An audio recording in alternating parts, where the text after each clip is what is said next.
આ 1 અને સેમ સ્પેસમાં 2. ઓકે, ફરીથી સેમ વે પેટર્ન ફોલો કરીને આગળ વધશું.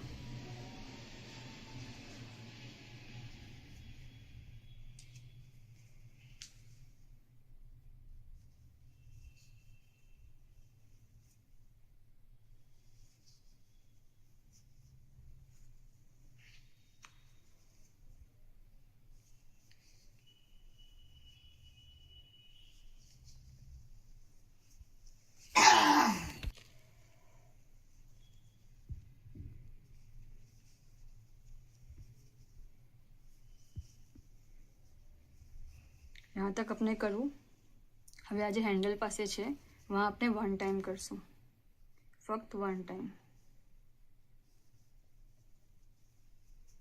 ઓકે, આમ આપણે 2 ટાઈમ્સ કરીએ છીએ પણ यहाँ આપણે 1 ટાઈમ કરશું. અને હવે જે આ ચેન છે यहाँ આપણે સિંગલ ક્રોશे લેશું.